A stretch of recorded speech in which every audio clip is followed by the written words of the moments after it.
911, what's your emergency? My husband is on the floor. I think he's dead. Ma'am, are you safe? Don't know. I've been asking that question for 22 years. Harlow, Ohio. Population 4,200. The kind of town where everyone knows your name. Where Robert Coleman coached Little League for 15 years, taught Sunday school, was named Man of the Year by the Chamber of Commerce, was, by every single outward measure, a good man. The word good lands. The music that has been building underneath stops on that word. One beat of silence. But the woman who lived inside his house, who cooked his meals and raised his children and slept 3 feet away from him every single night for 22 years, was someone this town had never once bothered to see. She called for help 9 times, over 22 years. And 9 times the officers who came to her door got back in their cars and drove away without filing a single report. But Robert Coleman had a locked filing cabinet in his home office, a cabinet that no one had ever asked about, until the morning he turned up dead on the kitchen floor. What investigators found in that cabinet didn't just change a murder trial. It exposed 22 years of secrets that an entire town had been standing right next to, without ever once choosing to look.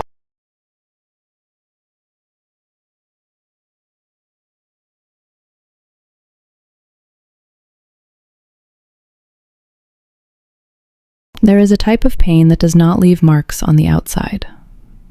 There is a type of suffering that happens so slowly, so methodically, so quietly behind closed doors that the people living right next to it, sharing fences, waving good morning, bringing over Christmas cookies year after year, never see it, never suspect it.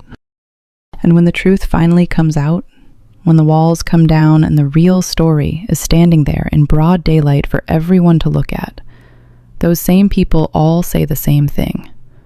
They say, "I had no idea." They say, "He seemed like such a good man." They say, "She never said anything." But here's what nobody ever says. Here's what nobody ever seems to want to ask. She did say something. She said it 9 times, over 22 years. She said it to police officers who came to her door and looked right through her. She said it in the small, quiet, desperate ways that people say things when they have learned, over a long time, that saying them loudly only makes things worse. This is the story of Margaret Coleman, a woman from a small town in Ohio who spent more than 2 decades trying to be seen. A woman who called for help and was turned away so many times that she eventually stopped believing help was something she deserved. Until one cold March morning in 2020, when everything changed. Not because Margaret finally got the help she had been asking for. Not because someone finally listened. But because her husband, Robert Coleman, beloved youth baseball coach, church deacon, Chamber of Commerce Man of the Year, was found dead on the kitchen floor of their home on Sycamore Lane. And suddenly, everyone in Harlow, Ohio, was paying very close attention to Margaret Coleman. The question I want you to hold in your mind from this moment until the very last word of this story is the same question that kept me up many nights while I was researching it. Where were all these people before that morning? Before we go any further, I need to lay out 3 questions that are going to shape everything you are about to hear. The first question is this. Robert Coleman, the man remembered across the entire town of Harlow as a devoted family man, a pillar of his church, and a generous community figure. That same man called 911 on his own wife. Twice.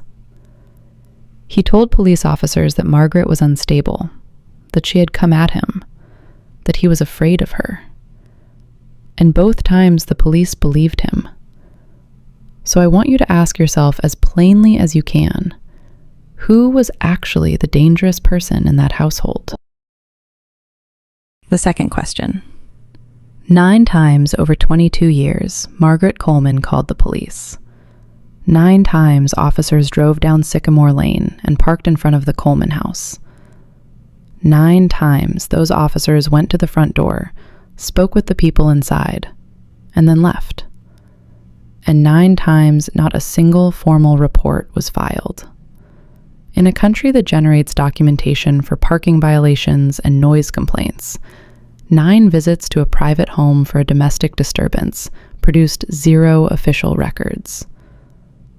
That is not an oversight. That is a pattern. The third question, and I want you to hold this one very close, is about a filing cabinet. A metal filing cabinet with a combination lock on it, sitting in the home office of Robert Coleman on the 2nd floor of the house on Sycamore Lane. A filing cabinet that no one ever asked about. When investigators finally opened that cabinet, what they found inside did not simply change the direction of a murder trial. It changed the entire story. It reframed 22 years of silence in a way that made the silence impossible to look away from. We are going to answer all 3 questions today. But first, I need to take you back to the beginning. Margaret Ann Ellis was born on September 3rd, 1968 in Findlay, Ohio. The second of 4 children raised by a woman named Dorothy Ellis, who worked double shifts at a diner on Route 224 for most of Margaret's childhood. Dorothy was a hard woman, in the best possible sense of that word.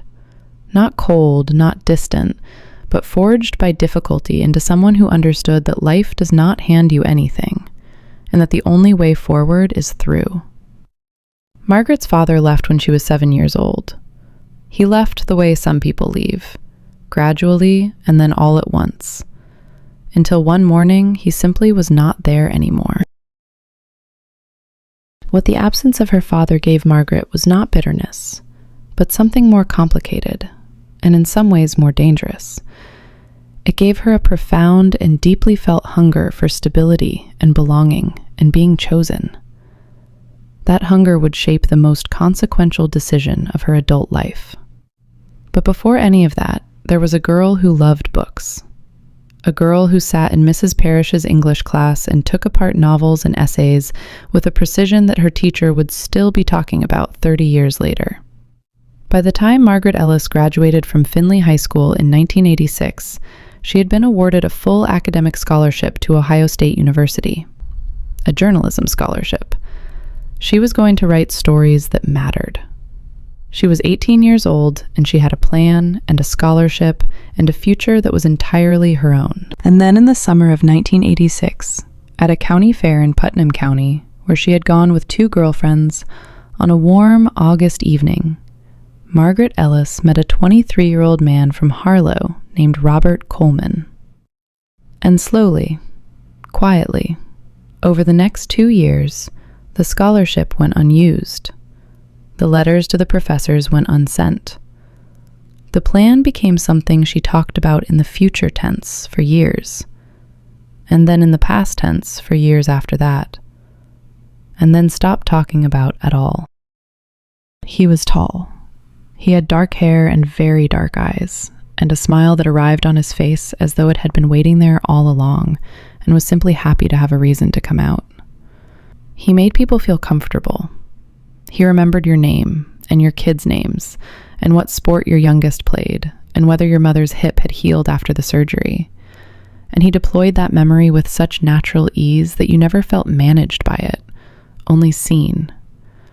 He could walk into any room in Harlow and within 10 minutes have every person in it feeling like he was their particular friend.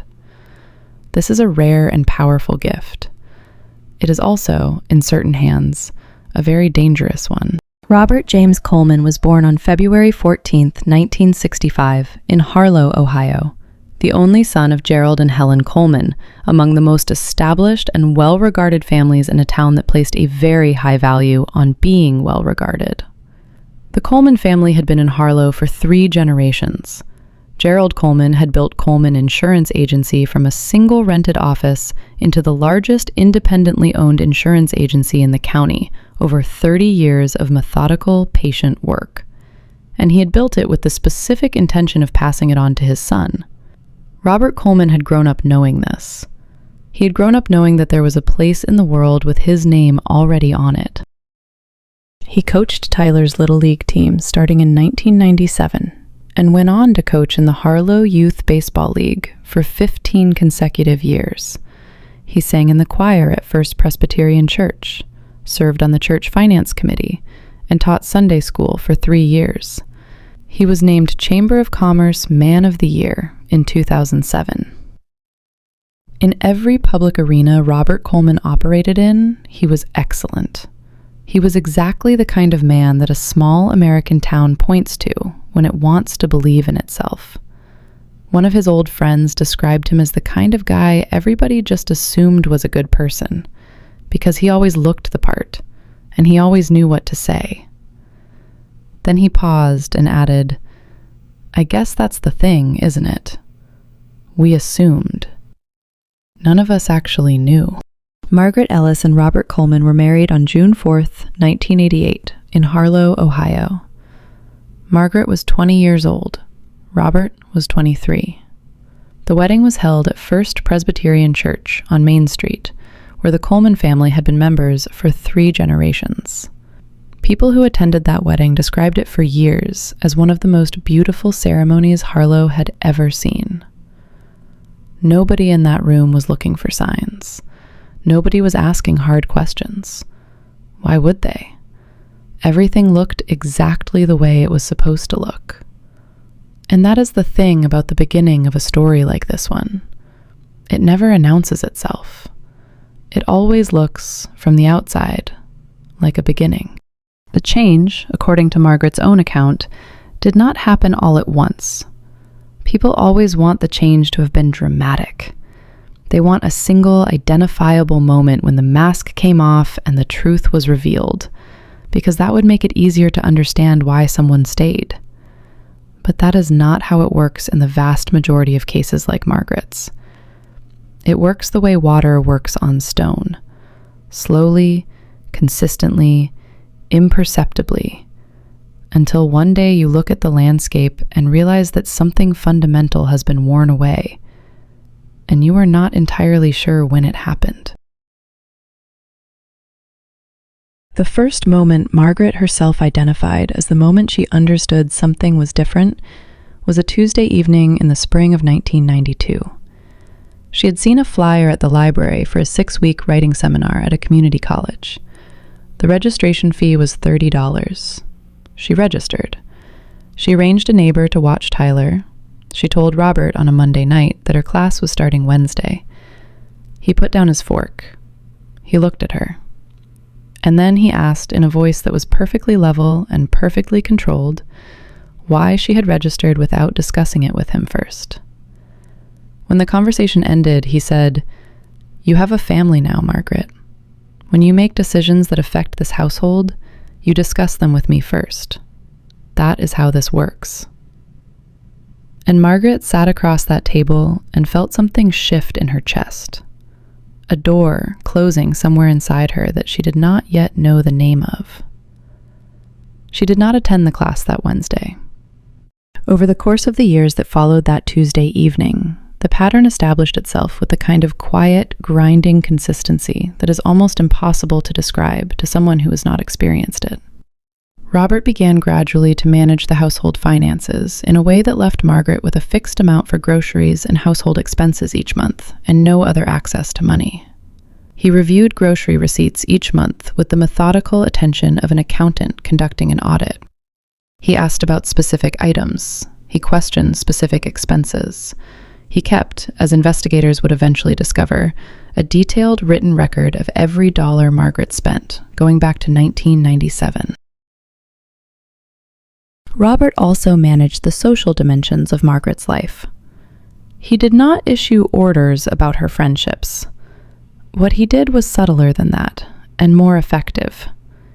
He made consistent, quiet comments about the people in Margaret's life that accumulated over time into a coherent message.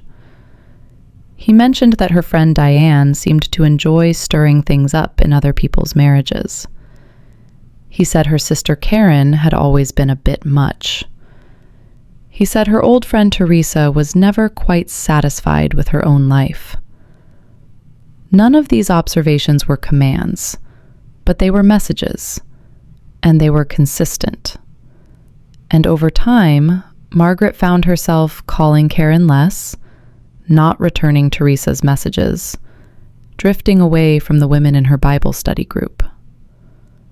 By the late 1990s, the circle of people in Margaret Coleman's life had contracted to something that barely deserved the word.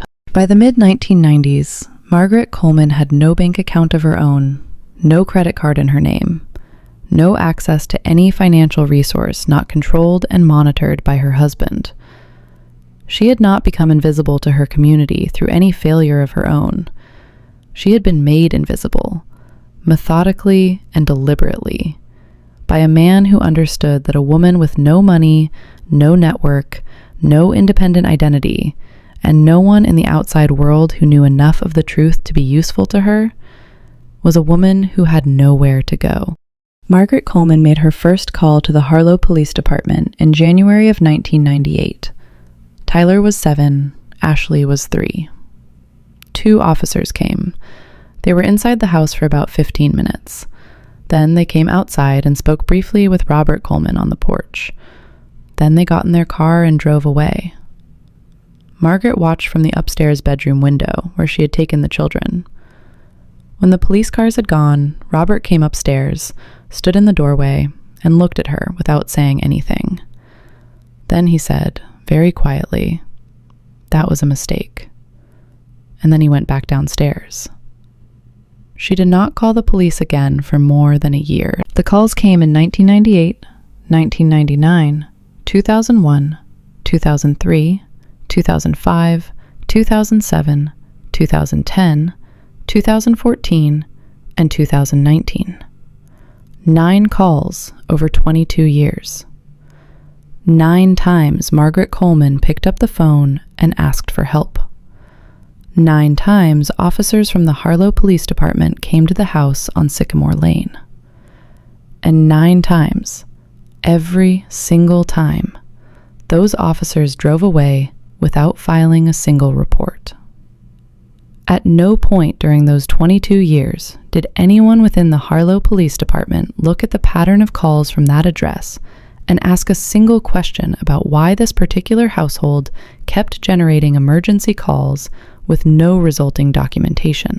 Part of why they kept missing it has to do with Robert Coleman's particular gift for controlling how people perceived him.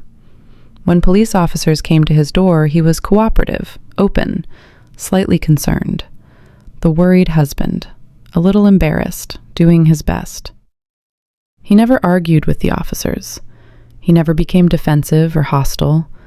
He expressed what appeared to be genuine concern about Margaret's emotional state. And the officers found it very easy to accept his framing.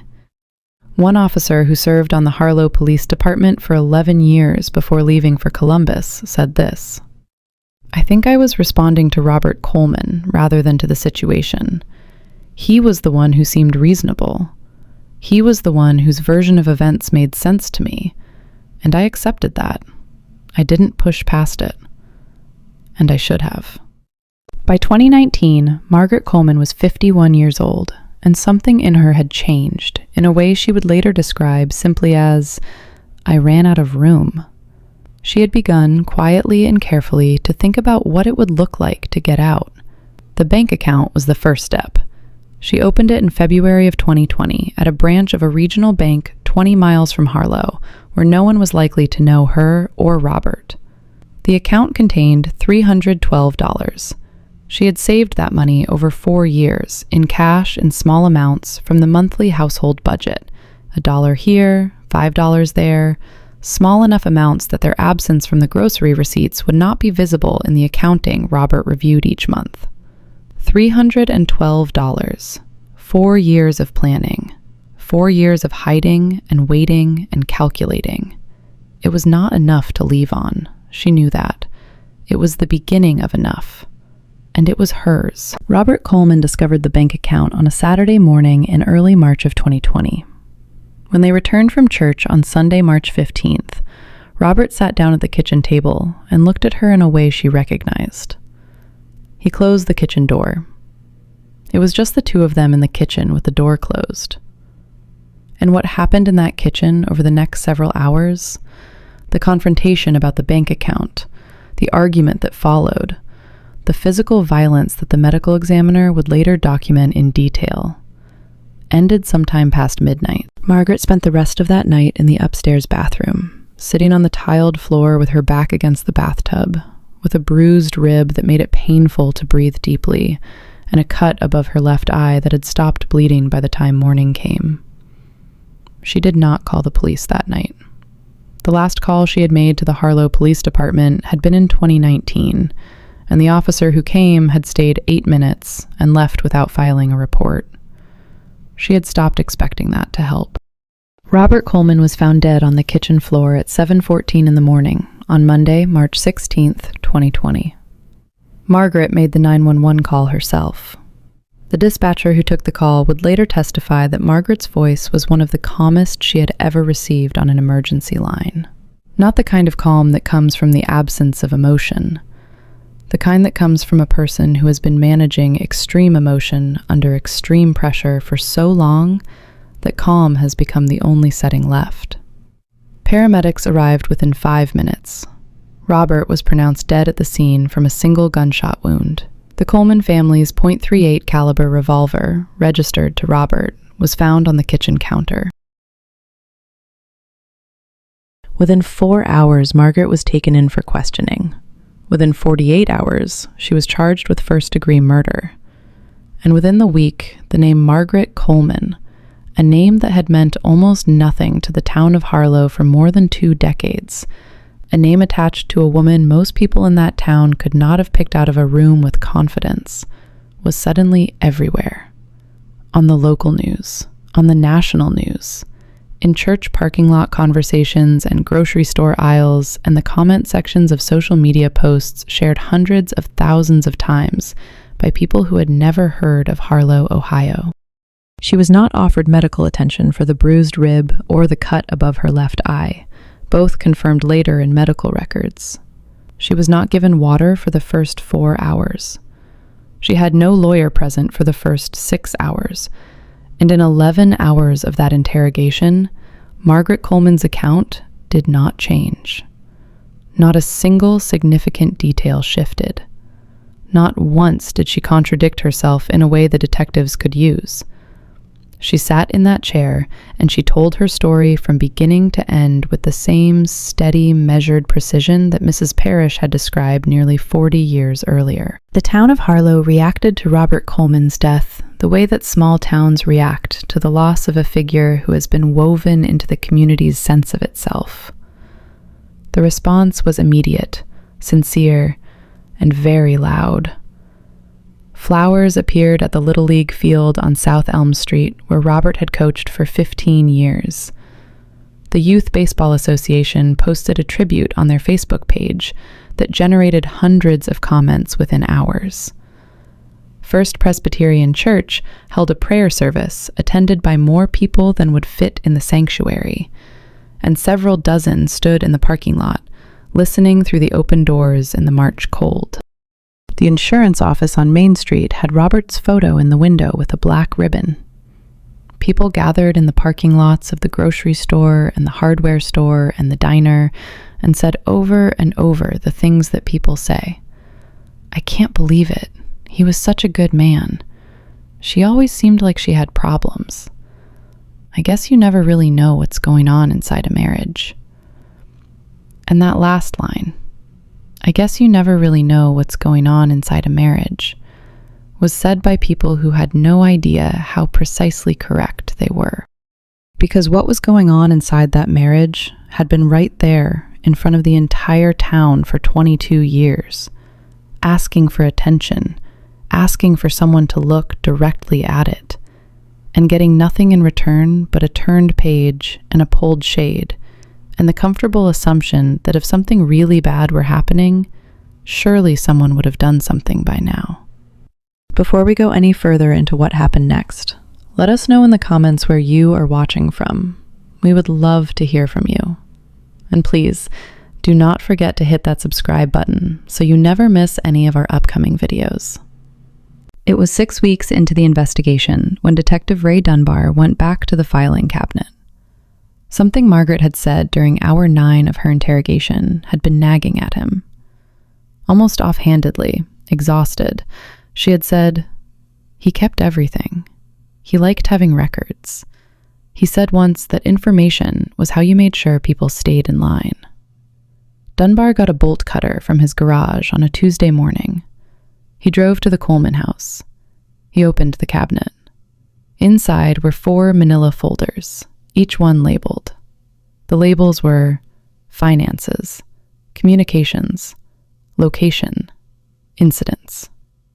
The finances folder contained a complete accounting of every dollar Margaret Coleman had spent since 1997, every transaction, every grocery receipt category, every expense, no matter how small. Pages and pages of entries, spanning more than 2 decades, annotated in Robert's handwriting with assessments of each expense. When the contents of that filing cabinet became known, first to the defense, then to the prosecution, then inevitably the press, the case shifted under everyone's feet. Marcus Webb, the Columbus-based attorney who had agreed to represent Margaret pro bono after the case achieved national media attention, received the documents and spent 2 weeks going through every page before calling his client. When he finally met with Margaret in the county detention facility, he spread the folders out on the table between them and watched her face as she looked at them. She looked at them for a long time, without saying anything. Then she said, simply, "He kept them." Those 2 words, "he kept them," said in the tone of someone who has suspected something for a very long time and has just been handed the proof and does not know whether to feel vindicated or devastated. The trial began on a Monday in September of 2020 and lasted 11 days. The courtroom was at capacity every single day. Marcus Webb opened for the defense with a 40-minute statement that took the jury through the outline of Margaret Coleman's life, from the age of 20 to the morning of March 16, 2020. Not as a series of legal arguments, but as a human story, told in specific, carefully chosen detail, designed to do one thing: make the jury understand that the woman sitting at the defense table was not a mystery to be solved, but a person to be seen. He talked about the scholarship. He talked about the Tuesday evening writing class that Margaret had signed up for in 1992 and withdrawn from after one conversation with her husband. He talked about the phone calls to Karen, highlighted in red in Robert's financial records. He talked about the GPS tracking device in the car. He talked about the filing cabinet. He talked about the 9 calls to the Harlow Police Department and the 9 officers who had driven away. And he talked about the cut above Margaret's left eye and the bruised rib that had been documented by the medical examiner, and that the prosecution had not mentioned in its own opening statement. By the time Webb sat down, there were jurors in the box who were visibly shaken. Day 3 brought Frank Holloway to the stand, Robert Coleman's business partner of 18 years, a quiet and reserved man who appeared in the courtroom with the expression of a person who understood that he was going to be asked to say things in public that he had never said before, and was not sure he wanted to say now. When Marcus Webb asked whether Robert had ever spoken to him about his marriage, Frank Holloway was quiet for a long time. Then he said that Robert had made occasional remarks about Margaret over the years. Webb asked if he could be more specific. Frank Holloway looked at his hands, and then he said, carefully, he used to make jokes sometimes, about her needing a firm hand, about knowing how to handle her. I took them as the kind of things men say. Then he added very quietly, I never asked what he meant, not once in 18 years. And I have thought about that every single day since March. Day 5 brought Dr. Ellen Sato, a forensic psychologist from Ohio State University, specializing in domestic violence and coercive control, to the stand as an expert witness for the defense. Dr. Sato had reviewed all of the available documentation related to the Coleman marriage: the 9 dispatch logs, the filing cabinet contents, the financial records, the GPS tracking data, the phone surveillance records, the medical documentation of Margaret's injuries, and the full transcript of Margaret's 11-hour interrogation. She had also conducted 4 separate evaluation sessions with Margaret over the preceding 3 months. Dr. Sato spent the morning of day 5 delivering what amounted to a complete and thorough education in coercive control to 12 jurors who had never encountered the concept in any formal way before.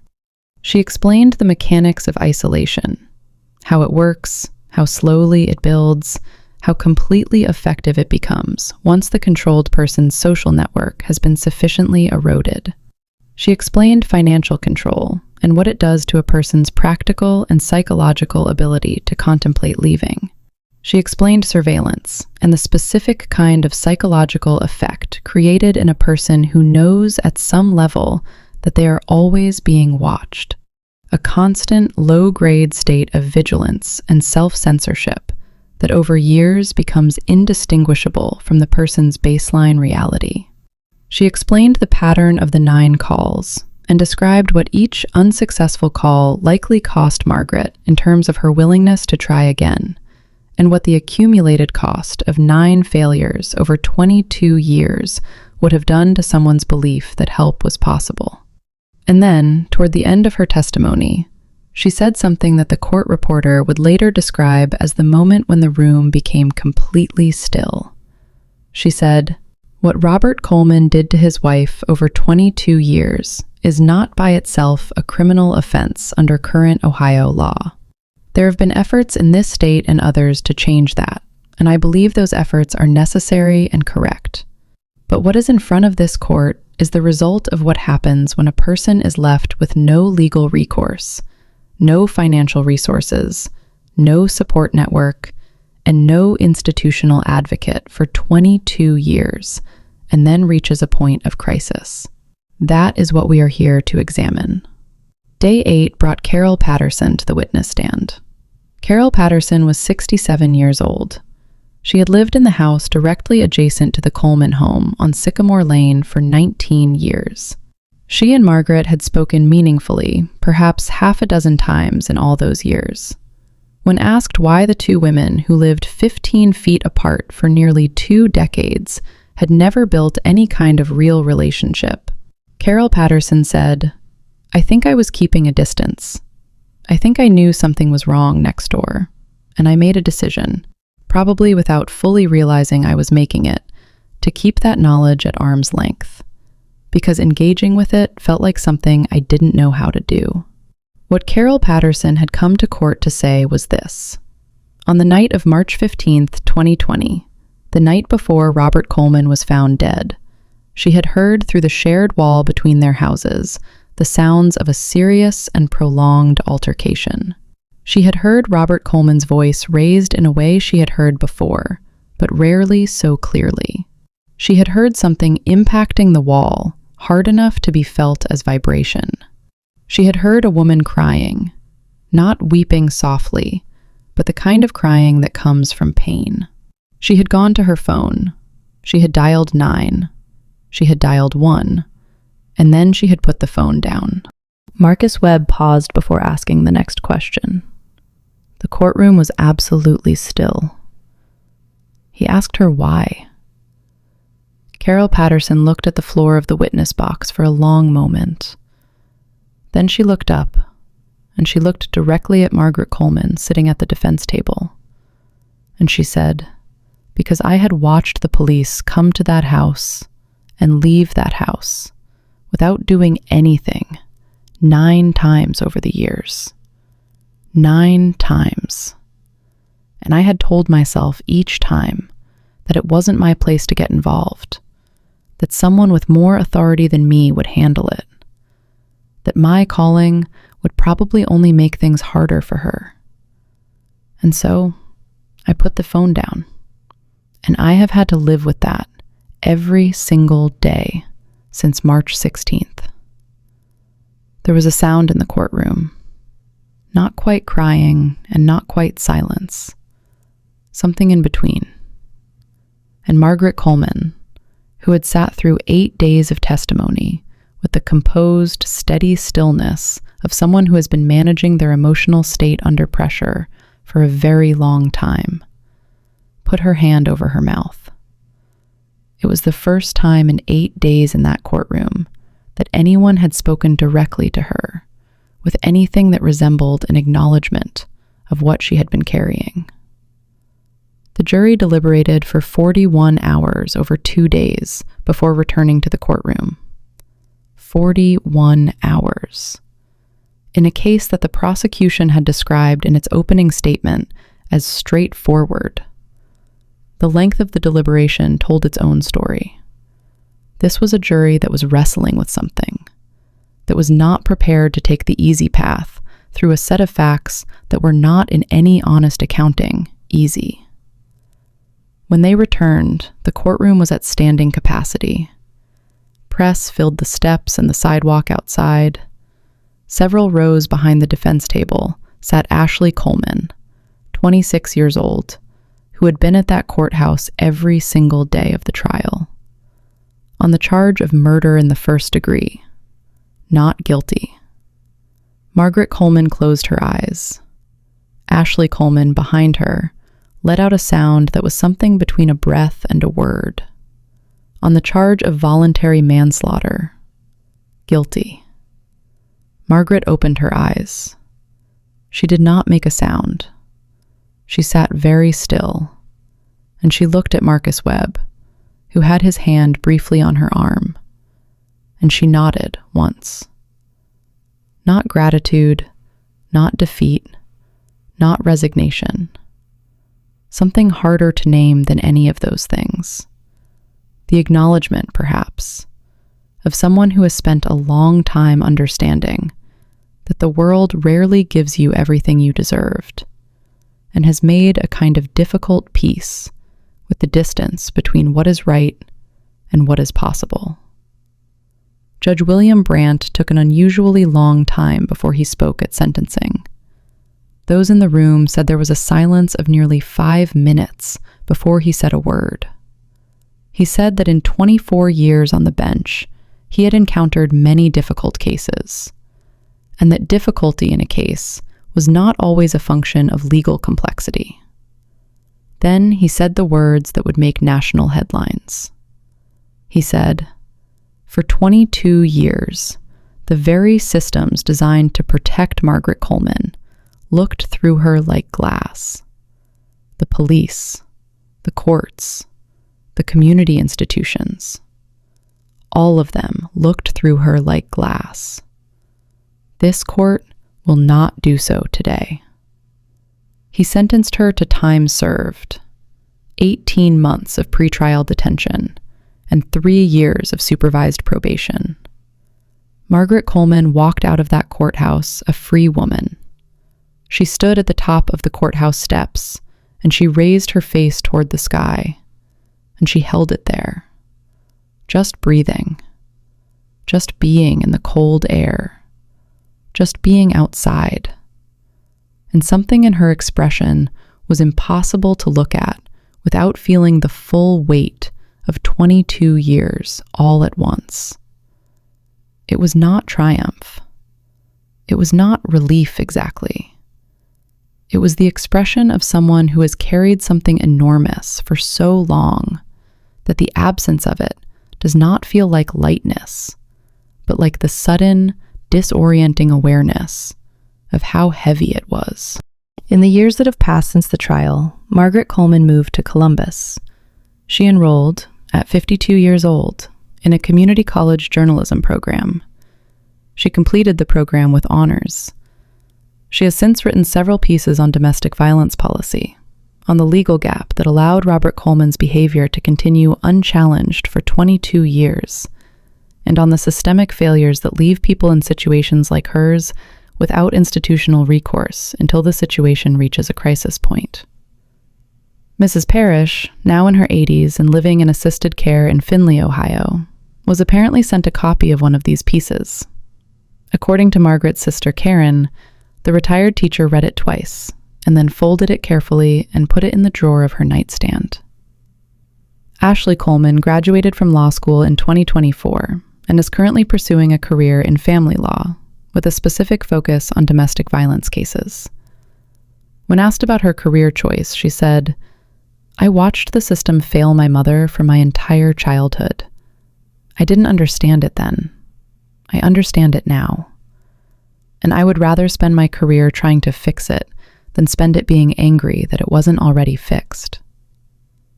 Ray Dunbar, the detective who opened the filing cabinet, retired from the Harlow Police Department in 2022. The Harlow Police Department adopted mandatory coercive control training for all officers in 2021, the first rural Ohio police department to do so. Carol Patterson joined the Harlow County Domestic Violence Coalition in the spring of 2021 and volunteers there twice a week. She says she does not go there to absolve herself. She goes there because she has 22 years of looking the other way to make up for, and she knows she will not fully make it up, but she intends to try. In the fall of 2024, Margaret Coleman published a piece in a regional Ohio magazine about the night she sat on the bathroom floor at the house on Sycamore Lane after the argument about the bank account, with a bruised rib and her back against the bathtub. She wrote about the weight of 22 years pressing down on her in that moment.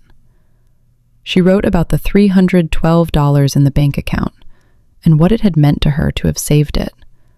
Not what she could do with $312, which was not much, but what it meant to have made a plan and executed small pieces of it over 4 years without being detected.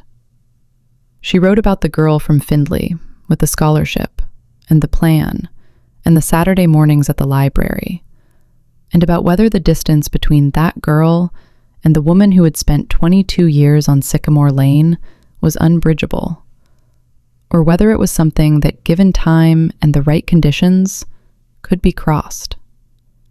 Her closing line was this: "I spent 22 years being told in 1,000 different ways by 1,000 different silences that I was not worth seeing. I know now that the silences were lying. I know now that the act of surviving them was itself a form of testimony. I am still here. I am still writing.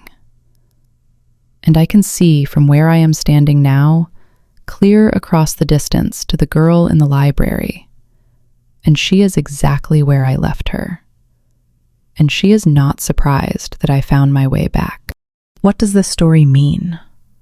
What is the right thing to carry out of it when it ends? This story is not at its core a story about Robert Coleman's failures, though those failures were real and severe and had devastating consequences. It is not only a story about the Harlow Police Department's failures, though those failures were real and documented and had no justification. It is a story about what happens when ordinary people, not monsters, not villains, not exceptional cases, make the decision over and over again that the thing they are sensing is not their problem to address. Carol Patterson dialed 911 and put the phone down. Frank Holloway heard the jokes about a firm hand for 18 years and told himself it was just how men talked. The officers who came to Sycamore Lane 9 times accepted the framing they were offered, because the person doing the framing was more comfortable and more credible in their eyes. Each of those decisions was made by a person who was not evil, who was not cruel, who would not have described themselves as capable of contributing to what Margaret Coleman experienced. And each of those decisions contributed to it nonetheless. There is a version of this story playing out right now in a house in your city, in your town, on your street. There is a person who is trying, in small and increasingly desperate ways, to communicate something true about their situation to a world that is choosing not to receive it. The problem was never that Margaret was invisible. The problem was that the world around her chose not to look. Was justice served in the Coleman case? I want you to tell me what you think. because I genuinely do not know what the right answer is. And I think the question is worth arguing about at length rather than resolving too quickly. And I want to ask you, while you are turning that over, to sit with a second question as well. If you had been Carol Patterson, if you had lived in the house next door for 19 years and heard the sounds of something wrong through the shared wall, what would you have done? Would you have made that call? Or would you have told yourself that someone else would handle it? Think about it now, when there is time to think clearly. Think about what you would do, and then think about whether you would actually do it. If you are someone who has been living a version of Margaret Coleman's story, if you recognize something in what you heard today, if something in the silences and the 9 calls and the $312 in the coat pocket landed somewhere inside you that was too familiar, please know that there are people whose entire professional purpose is to help. There is a national domestic violence hotline at 1-800-799-7233, staffed 24 hours a day. You are not invisible. Whatever version of the world you have been living in has been telling you that you are invisible. The world is wrong. Margaret Coleman proved that. She was not invisible. She was seen. Not soon enough, not easily enough, not without cost that should never have been required of her. But she was seen. And she is still here. And she is writing. Leave your thoughts in the comments right now.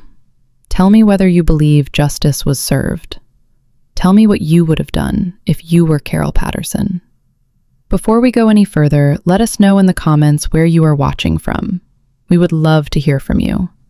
And please do not forget to hit that subscribe button right now so you never miss any of our upcoming videos. If you are new here, please subscribe and hit that notification bell. The only reliable way to make sure you see the next video when it comes out is the bell. And there will be a next video. The story of a man named Marcus Lee, who spent 26 years in prison for a murder that the prosecution's own files that were never disclosed to the defense, files that sat in a county records storage facility for 2 decades, contained evidence to exonerate him from the very beginning. That story is coming soon, and I think you need to hear it. I will see you in the comments, and I will see you in the next one.